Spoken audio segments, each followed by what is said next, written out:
tubists are well known for their beat capacity. That's because it's the only thing we're allowed to play, right? The tuba Right. part for this is boom, boom, boom, boom, boom. I see. Boom, boom, boom, boom, boom. That's it. Except for the unfinished symphony. Everything that a tuba player plays is oompa. Now it's great, big, loud, in your face oompa sometimes. But now, if you're just tuning in, this is our ThursdAGE warm up, and we're having a discussion about playing the tuba and what it. Then that Owen, being a world-renowned tubist, is that they call it a tubist? I think it's tubacconist. Is it really? Okay. No, absolutely not. It is. You've heard it here first. But as a world-renowned tubacconist, you are able to find the beat. Yeah, absolutely. I mean, for 6 years through high school, I played tuba in the back, and it was funny because the poor kids that played the baritone, they got a loaner baritone from the school, and they had to carry or their parents bought them one. But either way, they had to carry their baritone back and forth, right? From school to home to practice, etc. Yeah. But when you played the tuba, they knew that wasn't practical. So you got a home sousaphone and then a tuba at school, and all you needed to carry back and forth was a mouthpiece, which you could stick in your pocket. So by picking the largest instrument available, I had the smallest amount of portage to deal with. Okay, smart. Now, did you know that going in? Absolutely not. Okay. No, I was a bright-eyed, large-boned, chunky, big-breathed, loud child, and I wanted to play the saxophone because saxophones are cool. Yes, and they the are sixth cool. grade music teacher wouldn't let me play the saxophone because since all the fingerings and mouth embouchure are the same, she wanted everyone to start on the clarinet, and then you could move to the saxophone if you really wanted to, because she was much more a classical teacher than a jazz one. Well, my sister played the clarinet, my older sister, and the last thing I wanted to do was pick the same musical instrument that my sister had. Ew! So since I could not get the brass woodwind that I wanted, I instead went for the biggest piece of brass. Nice. Well, I played, I use air quotes if I had fingers, the trombone.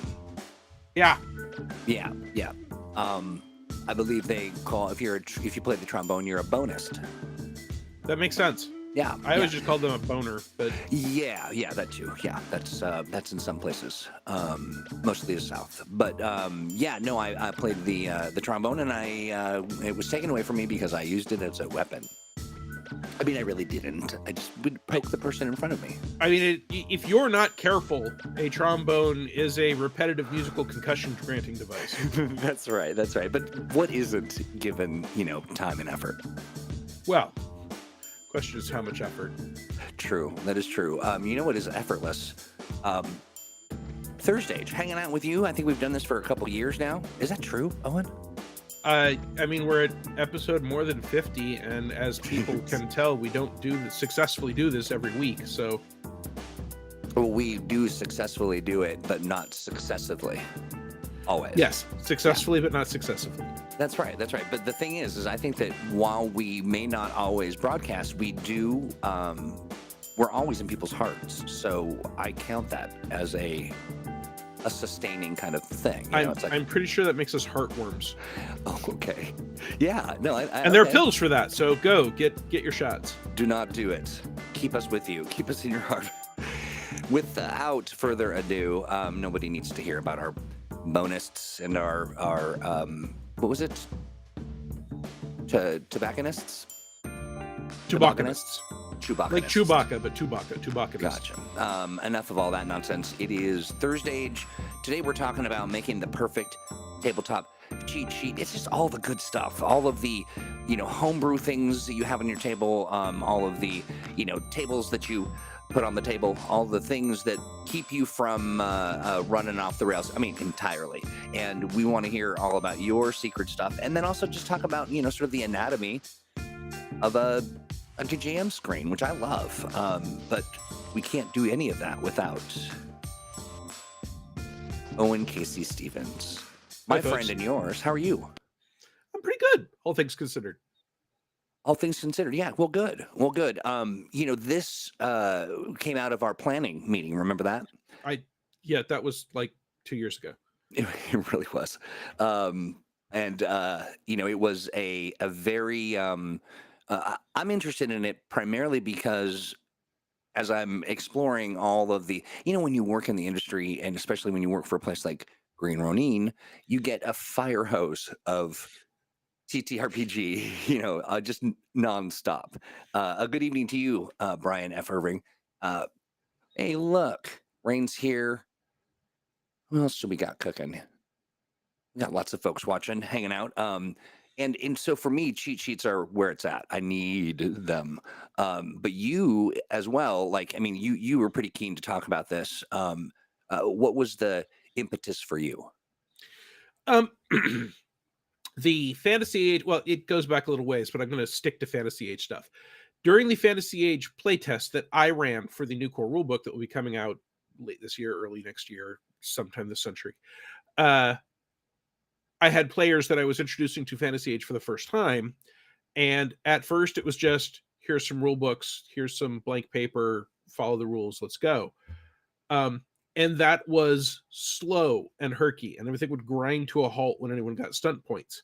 So one of my players made photocopies of all of the stunts on a 2-sided piece of paper, and it's something you can also get in the Fantasy Age GM kit. It's got cheat sheet stunt sheets, but they did that on their own, and suddenly everything went faster. So just having, there's different people need different information that's easy and ready to go. And I mostly nowadays skip that stage by having a laptop with a rule book that I can search at the table.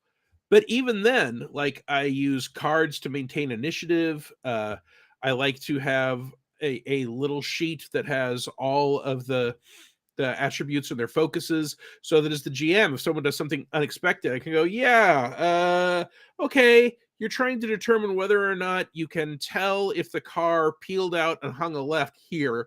Make a perception smell check. I have all of this written down. I can see that that's an option, or scent, or whatever it is. See, I don't have it written down.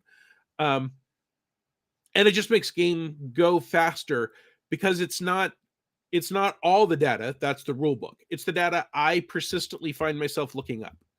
Right. And so now, do you have, aside from the, sort of the standard issue stuff, will you go so far as to create your own unique tables? Are you building some of this stuff out? Or have you, what have you got in your bag of tricks?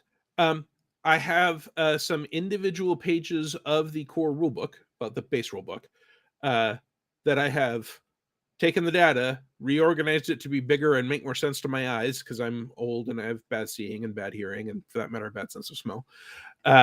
And I have those pages on tabs on my laptop. So I create a digital personal GM screen, because I'm going to have my laptop up anyway. And, it also allows me to access like a soundboard. There's all sorts of things that I do with it. But the main thing is, as far as having stuff ready, I can have the specific rules that come up a lot ready to go. Oh, sorry, Forrest. I accidentally put an extra R in there. That's yours to keep. Let's see. Forrest says we have a giant blown up poster-sized stunt sheet on the wall of our game room. See, this is what I'm talking about. I knew that this stuff would be out there. I love that. I really, really do. That's super, super fun. Forrest, 1R, if you wanted to, you could send us a picture of it. I'd love to see it.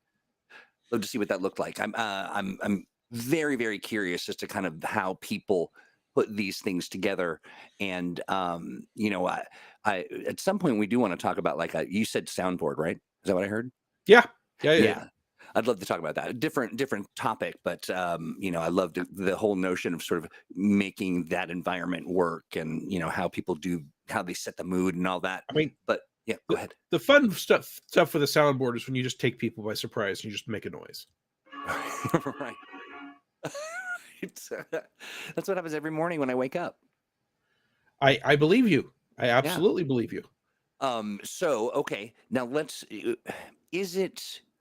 how common is it within the industry at large that like are GM screens and those sorts of things, is that sort of an industry standard, or is that something that we really as Green Ronings have kind of made happen? So no, GM screens go way, way, way back to the late 70s, early 80s. So Okay. D&D started with GM screens super early on. And a GM screen serves three ID. distinctly different linked purposes. The first thing it does, which for many people is most important, and I don't personally use this function much as a GM. These are all GM style questions, not best practices. But the first thing it does is create a space in front of the GM that the players can't see into.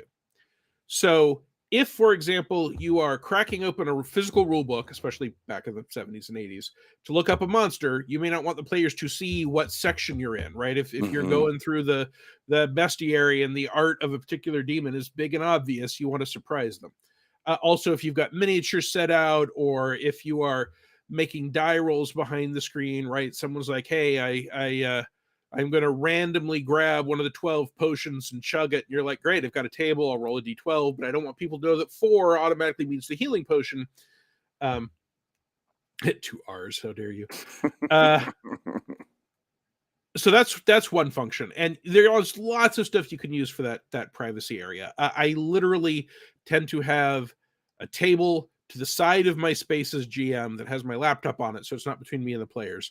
I sometimes have a second side table, like literally TV trays, that has boxes of anything that has been delivered recently that has a flip top, and there's nothing in reach, so I can't have an example. But any flip top box, so I can put miniatures or terrain I'm going to use, or cutouts or standees, whatever, can go in there, and I know, okay, the big brown box has this encounter, the little white box has You're that. keeping it hidden from people Exactly. who be playing, so they don't know what's coming. I love it.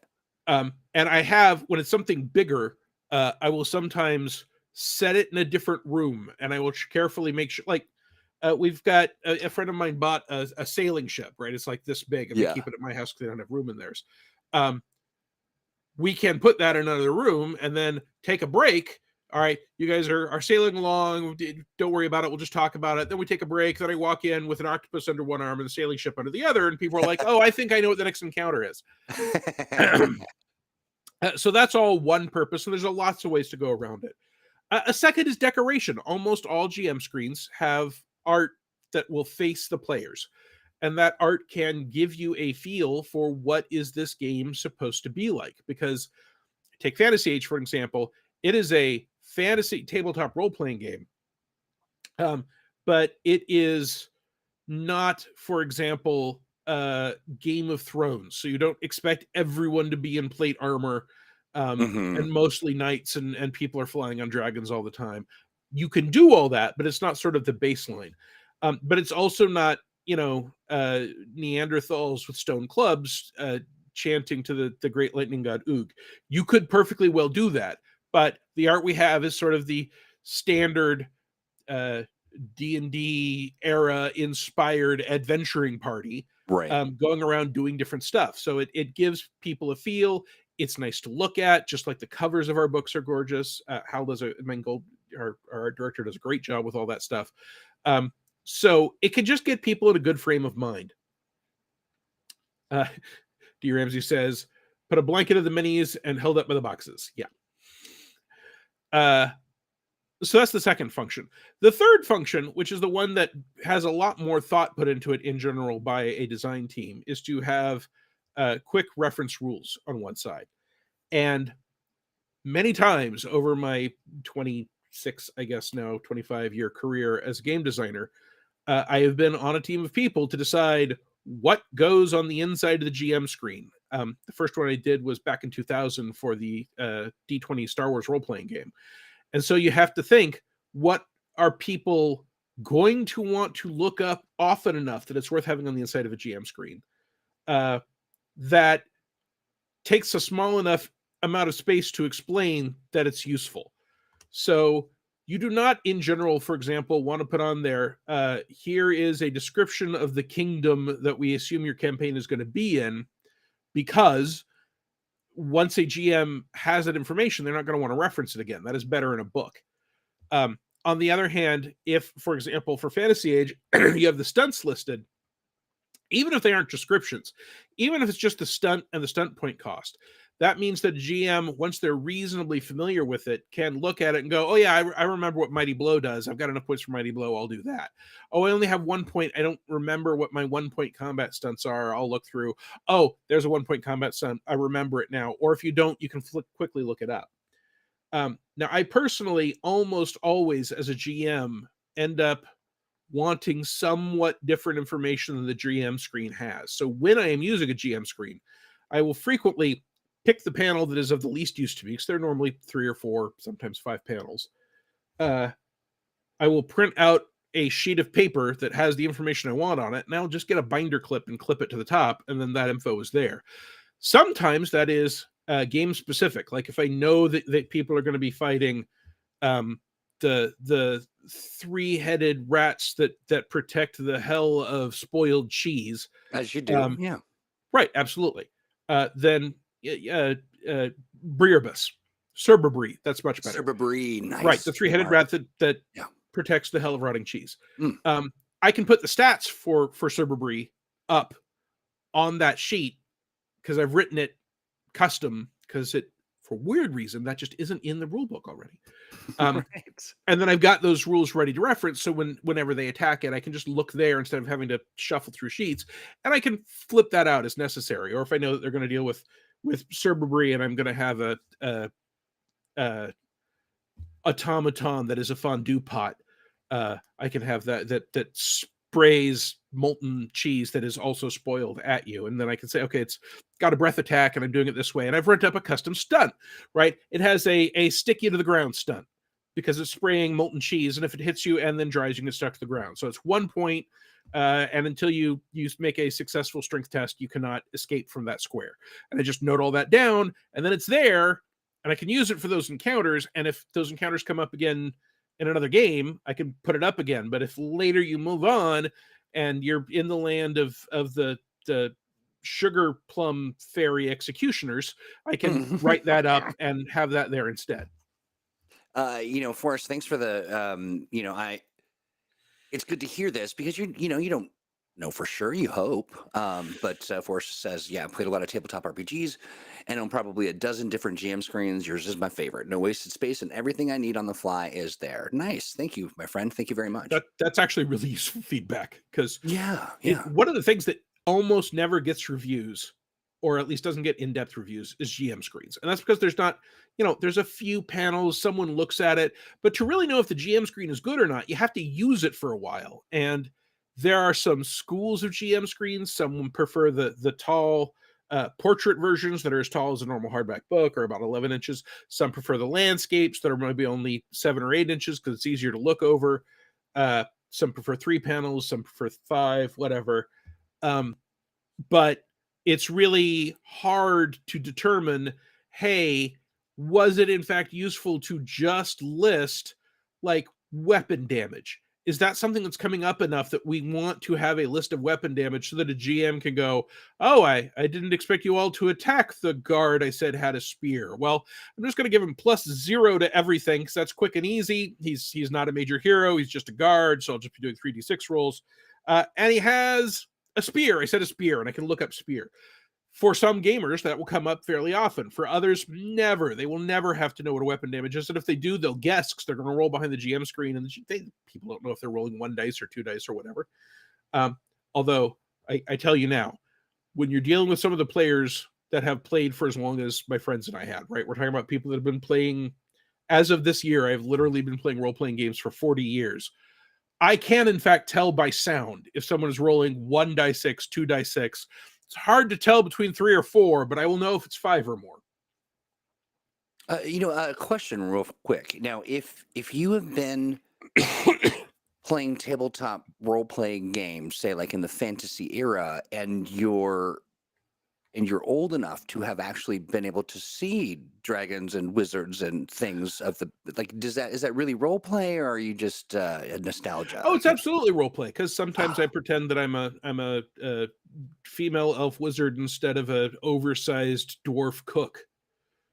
No, In the nice. real Very world, nice. I'm clearly an oversized dwarf, right? This is one of the reasons I love dwarves as a heritage, as an ancestry, because if I play a dwarf and he is grumpy, bald, fat, and bearded, everyone goes, "Oh yeah, that's an adventurer, no problem." If I play Ah. an elf and he is grumpy, fat, bald, and bearded, a lot of people go, "That's not an elf. Elves aren't bald. Elves don't have big long beards. Elves aren't fat." So I am myself grumpy, bearded, bald, and fat, and the opportunity to play. Basically, I get dwarves, sometimes halflings, but people don't expect halflings to have beards, and maybe half orcs or half ogres. Those are my options for playing grumpy, fat, bearded adventurers and have anyone take them seriously. Yeah, I'm not buying the grumpy. You have a very ungrumpy spirit. I'll say that much. Hey, the great Rafiki. You know, Rafiki is one of the greatest Rafikis. No, no. It's a great Rafiki. Yeah, I mean the greatest. I would say. It's right there on the tin label. That's right. That's right. Yeah, exactly. But you, my friend, are a beautiful nerd. So thank you for that. So okay. Uh, one of the things that and this can be challenging to do sometimes just because of the nature of things and how quickly, we kind of get people thinking about this stuff. But, what is sort of if we were to sort of redesign or figure out, or like, what's something that could be an innovation at the table in this arena? Like, what's a thing, like a wish list that even you might have, Owen, or anybody really?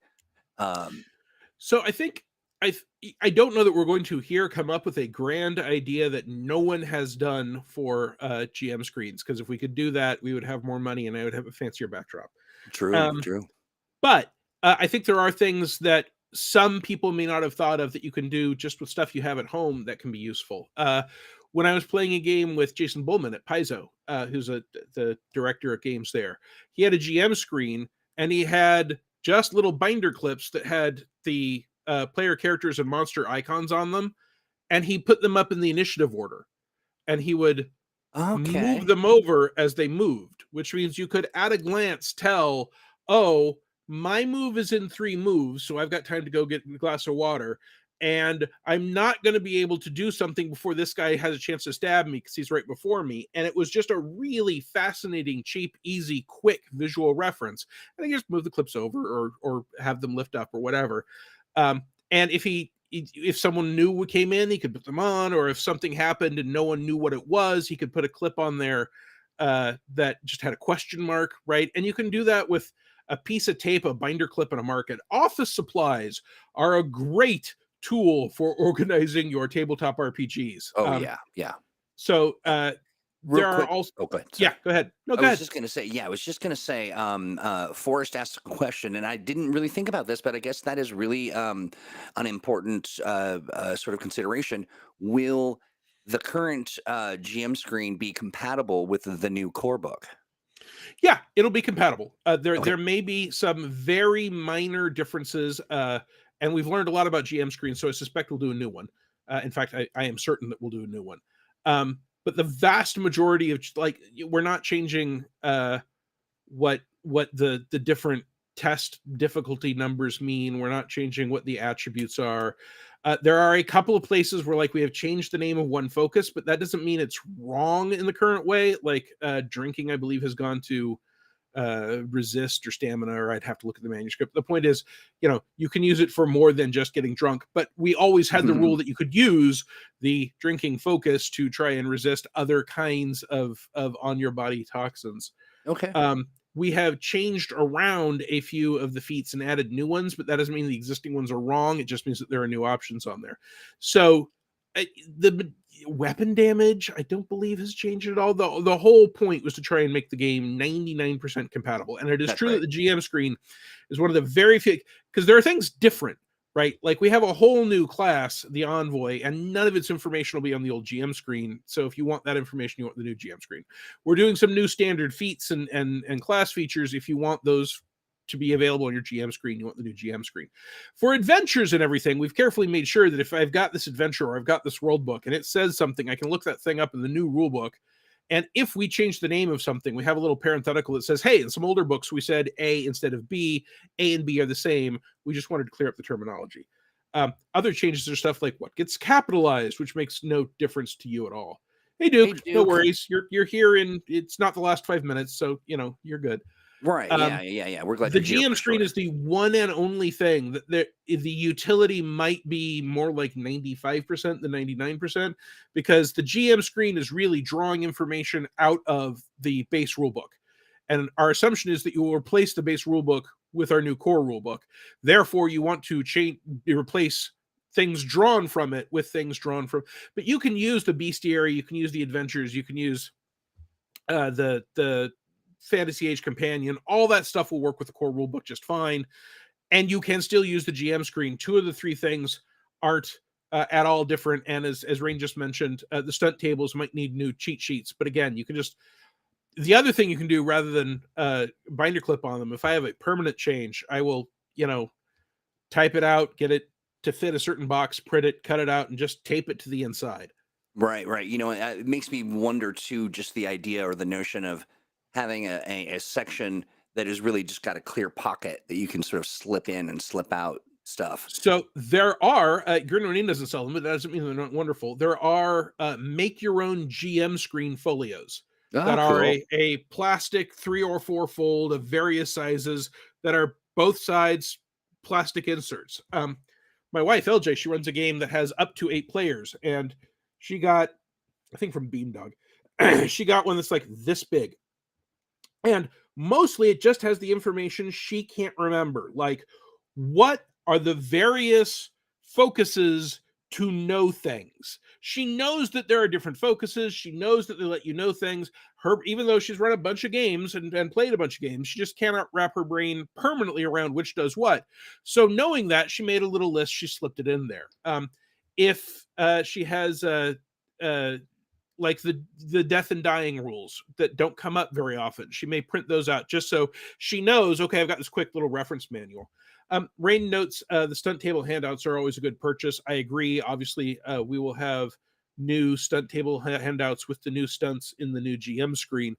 And then if there's a demand, right, we could literally make free a PDF that had new sections you could print, cut out, and tape onto your old GM screen. We're not trying to force people to upgrade their GM screen to use the new game.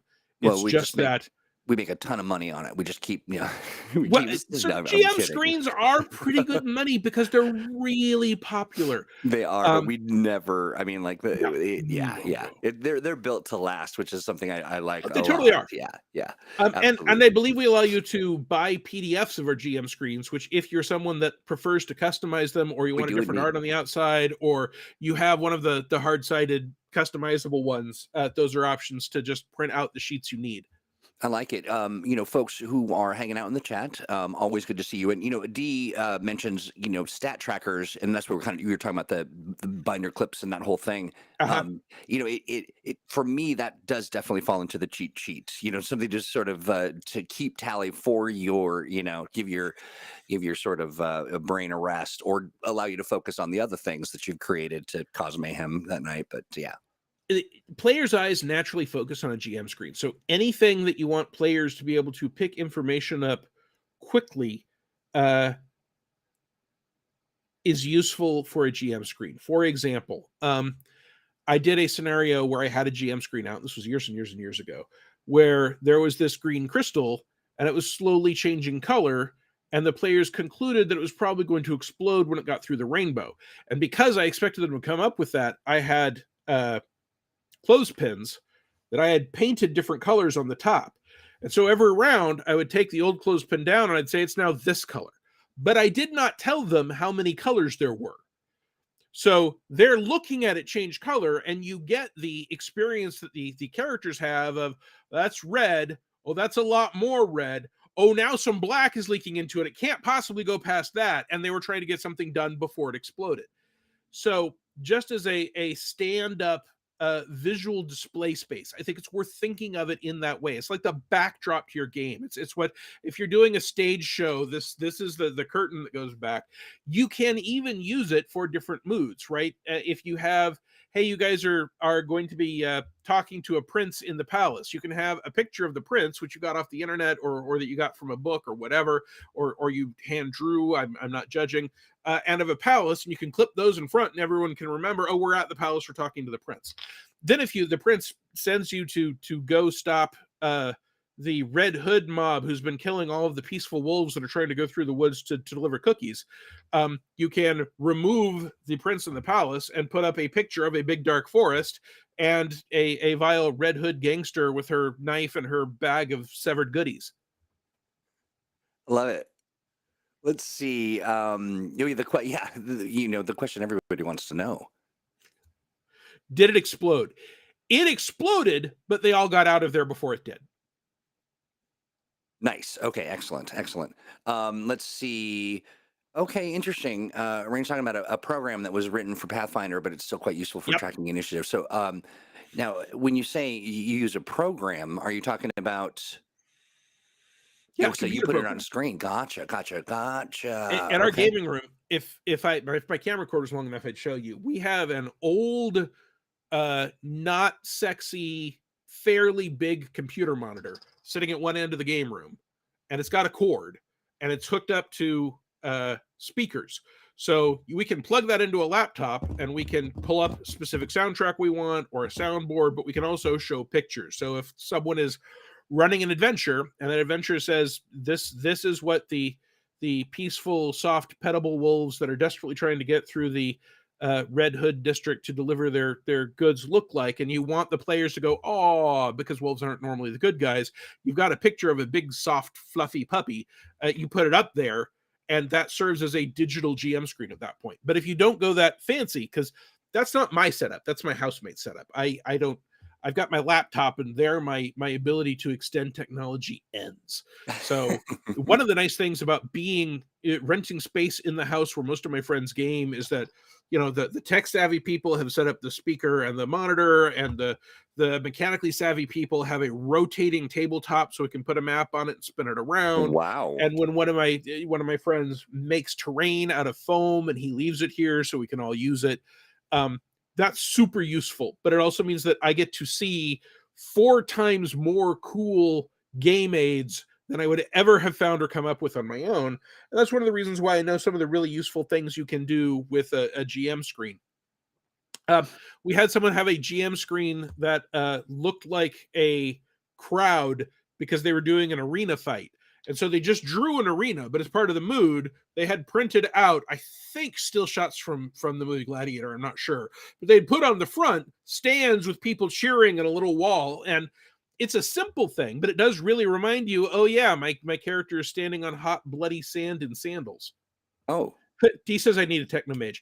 Thankfully, both my housemate and one of my long time friends who happened to be the best man at my wedding are technomages. Nice. Yeah. That's fantastic. Let's see here. All right. So, the Forrest talks about the initiative tracker. We've also got because we're powered by the Adventure Game Engine. Forrest, I'd love your profile picture, by the way. I love it. But we've got things like the churn. And for Blue Rose, it's the help a friend out. It's the drama die. Yeah. So what other are so? The reason I'm asking some of this stuff is because I'm gearing up my spirit and my soul to get a setup and get ready to run a few games for some noobs, and to be the noob, sort of leading the noobs in this. Adventure Game Engine driven, product. And you're going to run a game. Yes. Yeah. Right. I mean, thank you very much for that, Brady. And I want to explore sort of what I might need before I need it, but I think that's probably almost impossible, right? I mean, it's contextual. So I will tell you this: index cards, a pen, and sticky tack. Okay. The sort of temporary wall mounting that you can use to put up a poster without putting holes in the wall because you're renting. Right. That Okay. can cover a lot of issues. So especially if you have a GM string. So for example, if you're telling people, hey, you're fighting in a cave under a waterfall, and the waterfall is so loud you can't hear each other, then you can take Ah, an index card. You can write waterfall can't hear, put a piece of jam it sticky in their tack on ears. it, and put it so that Oh, it's facing the players. And then every time they look up, they'll be reminded, oh, yeah, we can't talk to each other without making a test to see if we can hear each other or if we can scream for each other. And it's the sort okay. of thing you forget, right? We're not under a waterfall.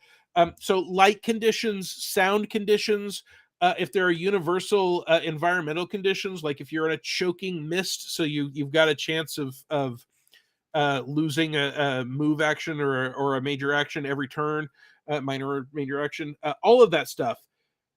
You can also use it anytime something happens that you weren't expecting that you need to communicate to the players.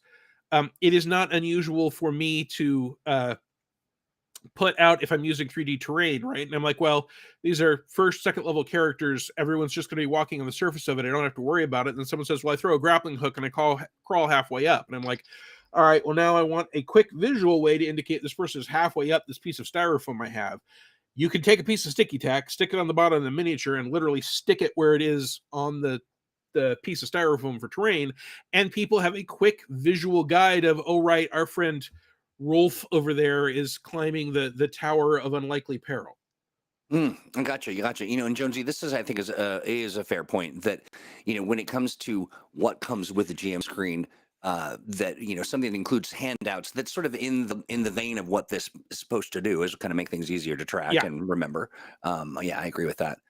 our Um, current one has both an adventure and some handouts. well, there you go. Why not And both? the adventure, it may be driven as much by tradition as anything.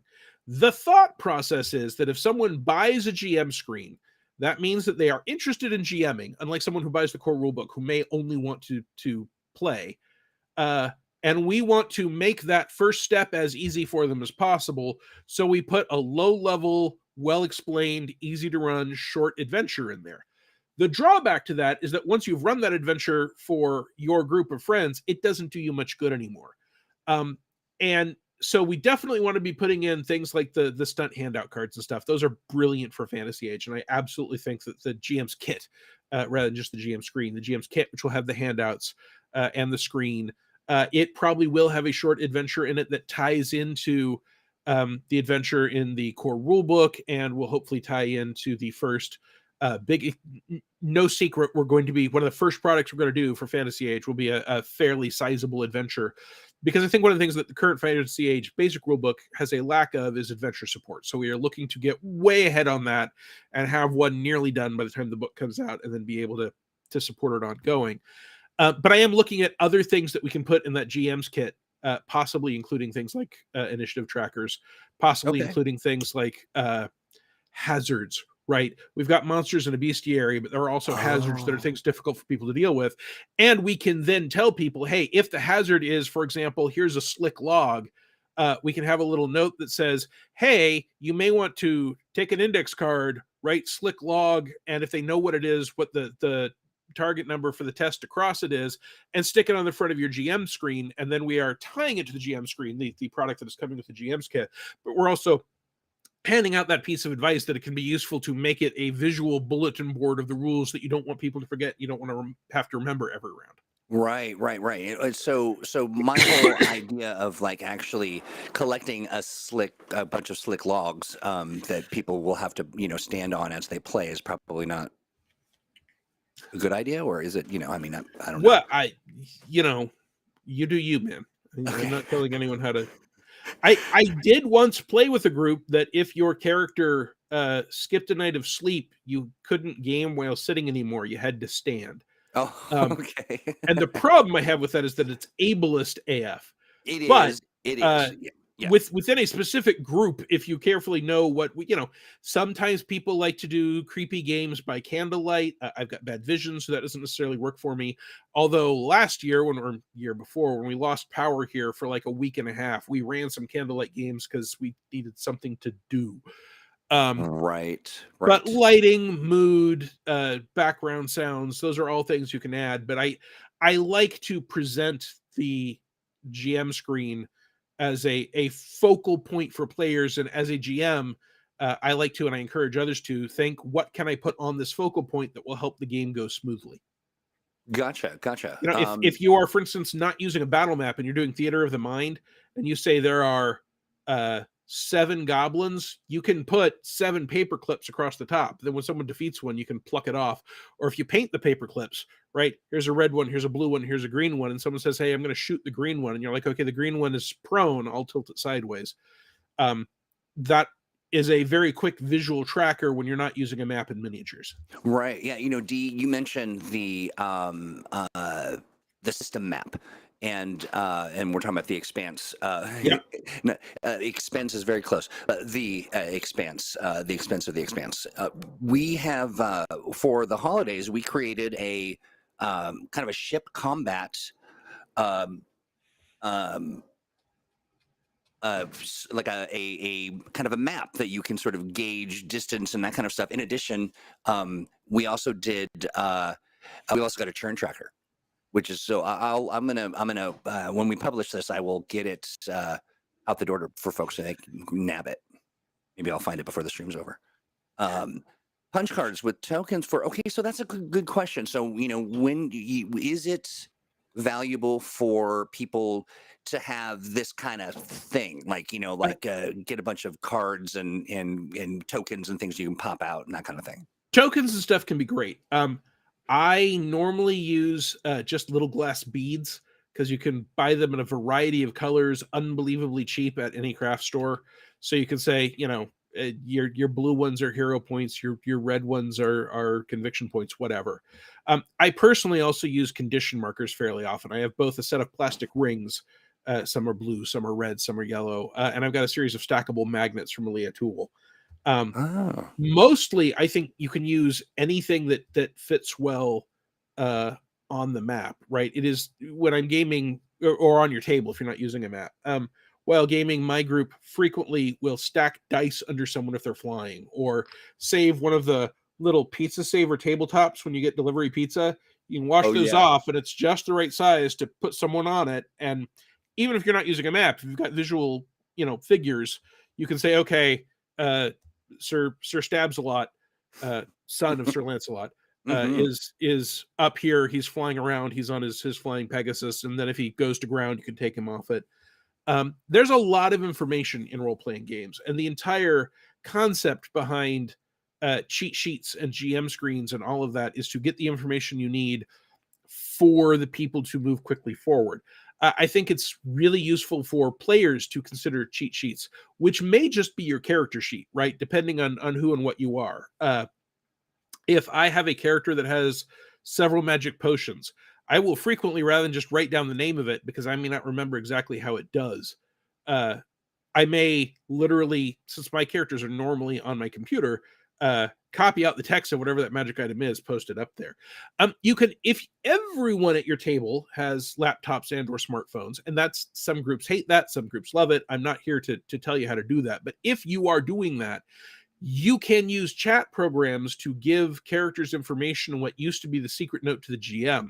It is not unusual during a game for my friends and I to have our laptops off to the side, have them plugged up to social media, and then if the GM knows, oh, this player, who's the only one that has spectral sight that allows them to see the footprints of ghosts, sees footprints, you can send them a note on chat, and you can tell them, hey, I sent you a chat, and then they have that information.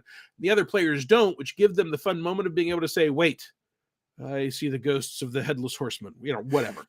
And they get to be the one to tell the other players that, with the information invisibly being transmitted to them. I love that. This is okay. Oh, interesting. So it sounds like this is a bit of a homebrew fun thing to do, and that's beyond sort of the standard stuff. When people get triples, they can cash in for various things. Fun. That Yeah. I really like that a whole lot.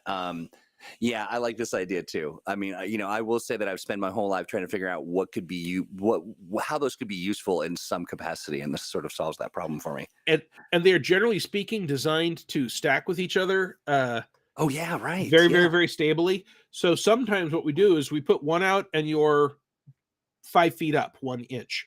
We put you on 7, you're 7 feet up, or 7 inches up, or 35 feet. that's And again, brilliant. you can then just visually look, because we've been ordering pizza for 40 years for these games, and the model of the little tabletop does not change much, at least when we order from the same pizza place. So we've Right. got stacks of them this high, and they're extremely stable, right? You just spin them so the legs are off to the side a little bit, and someone can look and very easily see, oh, they're on nearly a double spiral. They must be 200 feet in the air. This is the stuff I love. I really, truly. I mean, I don't know if it's like my arts and crafts heart. That I've spent many a year at YMCA camps and those sorts of things. So I mean, crafting is in my my, blood. my wife teaches art at a middle school, and so I have these are the cardboard tubes that Twine came on for when she was teaching kids to make kites. Here's the twine. These were the caps for little pens. So if I'm running a game and I need there to be, there's a barrel, a thin barrel that or tall, or an end table that is going to get kicked around, or just if I want there to be a simple reminder like, hey, there's a cursed idol, and whoever holds the cursed idol is at penalties, right? And one of you has to be carrying it. Then I can just grab something and say, okay, here's the cursed idol. Right. It sits in front of a player. That player's character has the cursed idol. If you put it down, you have to give it to me. And so we all remember, oh yeah, Joe Bob the magnanimous has the cursed idol, so he will be at these penalties. And that's just another form of visual aid or cheat sheet. It's just one that's harder to ignore. Right, right, and that really is, it is it's definitely in the same vein as the general discussion around cheat sheets, because it is. Or this could be your cursed idol. It doesn't have to be a mecha. What was that? This Wooden Oh, it's an armadillo. it is. I'm in Oklahoma, dude. It's a wooden armadillo. Right, right. Does it do anything? Well, I mean, it's got reins. Right. I mean, are you supposed to ride it around, or? I can look at you quizzically. I've seen that look before. All right. Well, so yeah, one of the things that you do that I really enjoy, on your social media stuff is you share. I think, what was it? Was it today that you shared some? Today I was talking about the toy line from Safari, and there's another there are a bunch of companies that do it, but I was specifically talking about Safari and Schleiss, I believe, that make toys, right, for children that are big miniatures. Yeah. Schleiss, Schleich. Schleiss has a line of Eldrador creatures that range from 4 to 7 inches tall, and you've got dragons and stone monsters, etc. And rather than being miniature game priced, where it's like $40 to $80 for something, or more for some of those things, they're pre-painted, they're mass produced, they have the advantage of economy of scale, they're sold all over the world, and you can get them for between $15 and $30. They also have little tubes, which, like, they've got a tube that is nothing but little plastic spiders, and by Right. little I mean about 2 inches across, which means they are perfect for using as a giant spider if you're using a 1 inch to 5 feet, or 1 inch to 3 feet, or whatever I map. love this stuff. Yeah, I really do, and I like that you kind of provide. This is just great. This is Yeah, this yeah, is there they really are. fun. Yeah, yeah, I dig that. I dig that quite a bit, and I think that there is there's something fun about kind of using your ingenuity, and looking to things that are meant to be used in that way, and and then not necessarily being forced to go out and buy some overpriced sort of stuff. But I will also say there's some really great people out there that are artisans that are preparing some of the just gorgeous stuff. 100%. I in no way am I down on professional Oh game yeah. miniatures, right? Like Oh those yeah. things frequently have a higher level of detail. They can be very specific to a game system. Um, but I have been carrying stuff from game to game to game for decades now, and I've got a two-headed stone titan from the Disney Hercules movie, which happens to be on a 3-inch by 3-inch base, and that thing has served as a huge earth elemental dozens of times over the decades. Um, D. Ramsey asked, you will be conditioning some form of miniatures for ships and the like. We certainly have nothing to announce about that at this time. Um, Green Ronin is primarily a game product company, so primarily books and sheets and modules, and we sometimes license things for people, like we did Expanse dice sets that are in the markets now, where we worked with a die company. Um, Certainly, there have been Green Ronin licensed miniatures before for the Freeport Kickstarter in 2012, 2013. They had a Serpent Man miniature that was specifically for that. Um, but those aren't our area of expertise. So we're always looking for partners if we're going to do something with that. And frequently, partners want a game to have a certain number of sales way above merely profitable, right? They want uber popular before they are spending their time and money and effort to make a thing which they then have to give us a cut of. So if you want to see Freeport and Fantasy Age, and for that matter, I guess Expanse, and Threefold and Blue Rose toys and role playing props and miniatures, buy more copies of the game, buy more copies of the supplements, give them out to gifts. Your Aunt Edna is just waiting for Blue Rose. She just doesn't know it. Grandma loves a GM screen. Because I'll totally tell you, if we had the money and the throughput to put it in people's hands and we knew there was popularity, I will back the idea of a plush Rise Cat for people to use as their life-size, this is my character for a Blue Rose game. It's just that, especially at the moment, there is no game company that can, except maybe Wizards of the Coast, that can spare risky investments with the shipping apocalypse and the paper shortage and the big hit that everything that involved getting together in person took during the early days of the pandemic, and the pandemic isn't over. And you know how I told you to go out and buy products? Buy ours. It'll help make sure we'll be here for ThursdAGEs in weeks to come. That is absolutely right. But, we did do, folks may remember receiving this. We did a survey asking folks like, what would you be interested in products and things like that? And there was a lot of folks who were very interested in that. Interestingly enough, they wanted a lot of like Owen Casey Stevens sort of a brand. Like wizard wear or sort of your active wizard on the go kind of thing. And so maybe we'll look into that. We could get a bunch of tennis balls and rub one end of it until there's a bald spot. There you go, everybody. Glue yak hair to the front for a beard. There we go. Yeah. And yak hair is surprisingly in ready supply. Well, that's because there's so many yaks. That's true. It is very true. And they demand a shaving. They get very cranky unless they are shorn.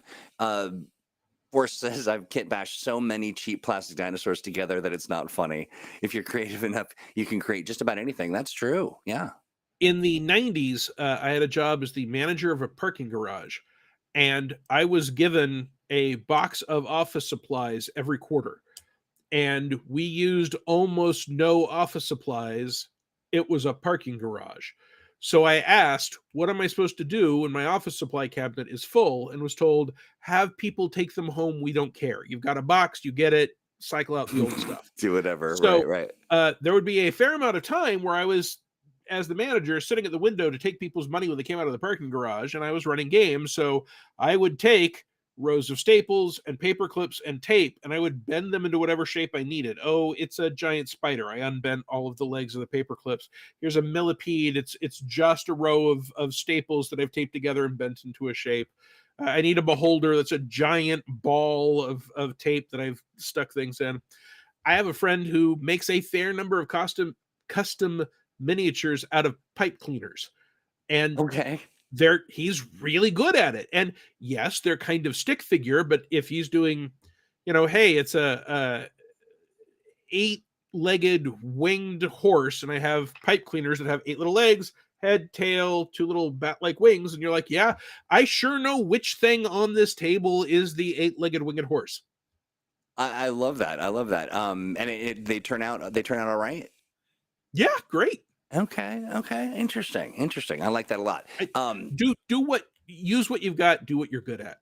Right? If you've got a tabletop and you need a bunch of trees and you don't have fancy trees and you don't want to draw them out, get all the change from the cushions under your car, toss them onto the mat randomly, and you now have the trunks of all of your trees. See, now that's brilliant. Yeah, so I agree with you, and I say, like, go with your talents and your skills, do the thing that you're good at, and I just happen to be good. I'm no Stan, but I am a good, I would say, Oh no. am I an artist? I don't know. Oh, and I'm glad you asked. When I think about my art skill, Troy, it's are you an something- artist? Because I'm I, asking. well, artisan, I think, is really more, is, sort of a rustic, handcrafted art. And so I made something for you, All right, let's see it. but I couldn't remember if Cerebus. I can't remember if I spelled it right. Cerebus. Cerebus. No, I think that is the perfect icon of the 3-headed rat that guards the hell of Oh, it is a spoiled three-headed cheese. In rat. fact, if Yeah, well, I mean, they're happy here, right? yeah, they are. But Yeah. yeah, if you will send that to me, I am certainly putting that up on my social media. Absolutely. Yeah, I will send it to you post haste, and I'll have to do it quickly because we're almost out of time for ThursdAGE. We are out of time for ThursdAGE. Yeah. Well, I am always, ThursdAGE is a blast. Hanging out and answering questions, getting some inspiration and some idea of what I can do as sort of a noob when it comes to running games, but also just hanging out with you on is always a delight. What do you have cooking this week? So this Friday, fairly late, Stan and I and you are going to be doing the sumo show, where we That's are literally going to be right. talking about the current sumo tournament, which you can go to stanx.com, I believe, or Stanx at Twitter to find Stan's feed, and that should be. And I'll try and post a link if you follow me on social media. I currently have a Kickstarter going. Actually, Oh, I am running a Kickstarter with Darren Drader, who is a novelist and longtime veteran game designer, for a second edition of Reign of Discordia, which is a sci-fi setting where the ancient Imperium has fallen, its enemies are still around, and you are adventuring in the ashes. And you can find that at Kickstarter.com, projects, Owen Casey Stevens, Reign of Discordia second edition, or just do a Google search for Reign of Discordia Kickstarter. We just launched that a couple days ago. We're at almost $1,900, and we are doing it for both White Star, which is an old school Renaissance sci-fi game, and for 5e. We've got some art up. We've got some description of what's going on in the first update. I'm excited by the project. I've worked with Darren several times. It's going to be a great project, and we've got some awesome stretch goals. right on. Well, Friday, that's tomorrow. We have got the finale for the Expanse RPG Beyond the Ring actual play with our friends from Braxis Precipice and Fresh Out the Box. I always end up saying Abraxipus. I do, and so do I. And I always do it when there's a microphone around. But we're streaming live, and that'll be 5 p.m. Pacific, 8 p.m. Eastern. We've got celebrity GM Ian Lemke. We've got a great cast. It will be the final, it's the third and final finale of the series, and we've had a blast, a ton of fun. The cast is amazing. As a reminder too, yeah, I'm glad you mentioned, the sumo show. This has been a lot of fun, so check it out. It's just a fun thing that I'm hanging out with these characters, and you can find on Twitch. Look for the real Stanix. And that is not a euphemism. We are talking sumo. There's currently a sumo championship in Japan.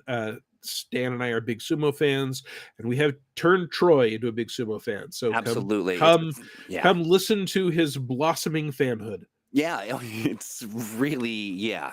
I play the same character that I play on this program, which is an enthusiastic dummy, which fine by me. I want to thank everybody who's been hanging out, and chat. You are always a delight. Thank you, Jonesy, for sharing links. You're also going to want to check out D Ramsey has got a link in chat as well. A review that I listened to, and I was really pleased to hear. Really enjoyed listening, and it was very educational. And so check that out for sure. Folks, thanks again. We will be back, of course, nearly every single Thursday. But as we said it earlier, always in your heart. You can also check out on Mondays, Mutants Masterminds Monday. And don't forget those extra streams, and have a great rest of your week and a fantastic weekend. Thank you, Duke. Everybody have a great time. We'll talk to you soon. Bye, folks. Bye.